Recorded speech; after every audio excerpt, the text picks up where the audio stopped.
Omon Muxtor, 2 kishi. Hikoya. Bu kasalxona obro'li. Boshqa kasalxonalarda aksar 4 kishi, ba'zan 5 yo 6 kishi palataga joylanadigan bo'lsa, bu yerda xonalar asosan 2 kishilik. 1 kishilik xonalar ham bor, lekin ularda yotish uchun shunga munosib darajada bo'lish yoki oz-moz xarajat qilish kerak.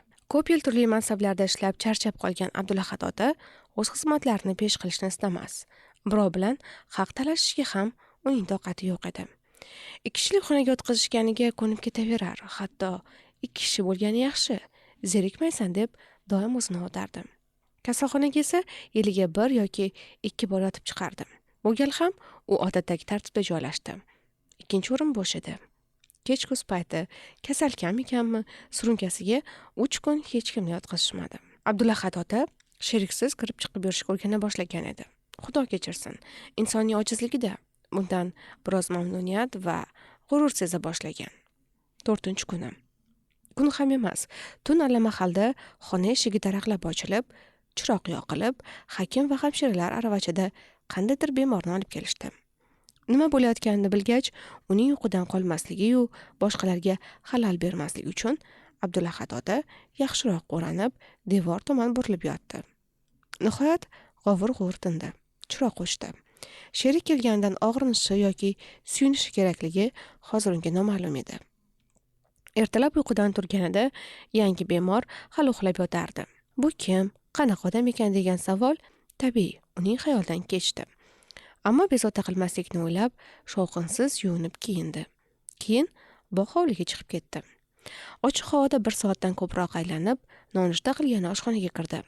Kasalxonada har bir palata eshigiga kelgan bemorning birinchi kundanoq ism-sharifi yozib qo'yilardi. Nonushta qilib bo'lib, u xona eshigi oldiga kelganda A. Soliyev degan yozuv yonida Sh. Mahramov degan yangi yozuvni ko'rdi. Birdan holatga tushdi. Nahotki bu Sh. Mahramov bo'lsa? Shoshib ichkariga kirdi. Yangi bemor boshini choyshabga o'rab hamon yotar edi. Tumbadan toza sochiqni olib, muolajadan o'tgani chiqib ketdi. Yarim kun o'z muolaja bilan band, xayoli Mahramovda edi. Ular ikkisi bir-biriga aloqador 2 idorani boshqarishardi. Mahramovning yaxshi xislatlari bor. U ishning ko'zini bilar, to'g'ri ishlab, xizmatchilarni to'g'ri ishlata olardi. Qo'li ostidagilarga har tomonlama yordam berardi. Ularni shaxsan so'kardi. Birov kamsitib toptashiga yo'l bermasdi. Biroq uning yomon odati ham bor. Teng darajadagi kishilar davrasida o'zini hammadan yuqori tutar, kimdir g'ururlansa g'ash kelar edi. Xunuk joyi keyin 1000 xil yo'l topib, o'sha kishining asabini o'ynatar. Bundan allanechuk rohatlanardi ham. Masalan, Soliyevga avvaldan shunday o'chakishib, idoralararo xatbozlikda Soliyevning ismini har gal birdek Abdulahad emas, Abdulahad deb yozishga tushgandi. Yuzma-yuz kelganda faqat bir marta shu haqda gap chiqdi. Mahramov go'yo xatga imzo chekmaydigandek, qizlar xato qilgandir deb qo'ydim. Lekin ikkovlari ham ishdan ketgunlarigacha o'shanday xat yozdirib yurdi.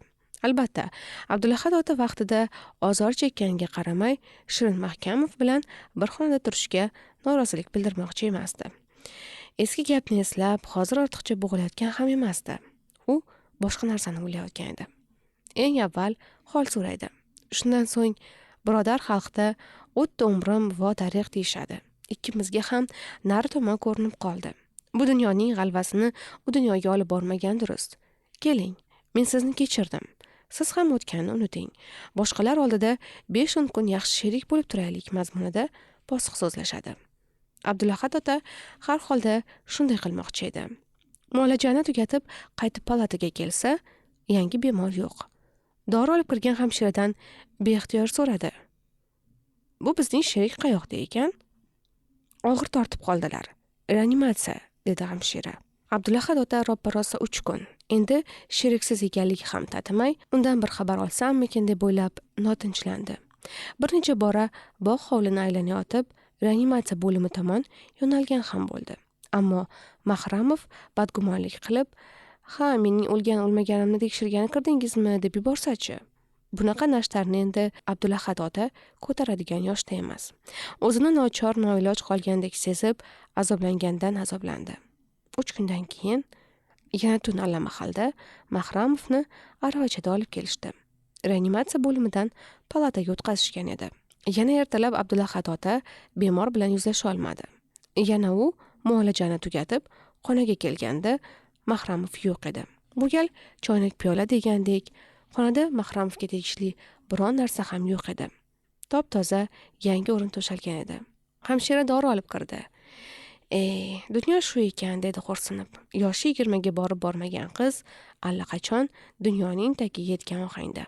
Abdulahad ota gangib turib qoldi. Ismi nima edi? Mahramovnimi? Shavkatmi? Shuhratmi? Shirin emasmi? Esimda yo'q. Xohlasangiz hali hujjat yotibdi. Ko'rib berishim mumkin. Abdulahad ota o'ylanib qolib bosh chayqadi. Shart emas.